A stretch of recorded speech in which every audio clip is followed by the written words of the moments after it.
Back to our top story we couldn't get for you earlier. A gravesite turned upside down. Tonight, a Metro East family says their mother's resting place is ruined more than a decade after she was buried. It happened at St. Jerome Catholic Cemetery in Troy, Illinois. News 4's Emma Hogue spent the day working to get answers. Taught us about life and how to treat each other, how to treat other people. Almost 13 years later, Bill Neighbors recalls the most difficult day of his life. Crushing.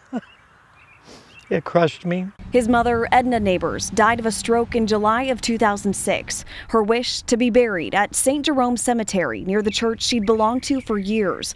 But more than a decade later, Neighbors and his sister, Margaret Merrill, say they regret their decision. It's a mess. I mean, this is not what I would expect to find in a cemetery. A pile of disrespect to me, for my mom, for a final resting space. The two say they visited their mom in February to find her gravesite a muddy mess. Her plot nothing like the others or how they left it on Christmas. Before they put some dirt in here recently, you could see down the side of the grave. In February, Neighbors and Merrill learned someone else was buried next to their mother. That person was exhumed 3 weeks later after a family changed their mind. I said, how could you bury someone next to my mother? When we bought this plot, we were told it was the last plot in this row. But after calling and emailing for 2 months, Merrill says no one has told her why this happened or when it'll get cleaned up. They have not had any response. News 4 contacted St. Jerome to get answers and was sent this statement saying, "We sincerely empathize with the Neighbors family and have expressed to them assurances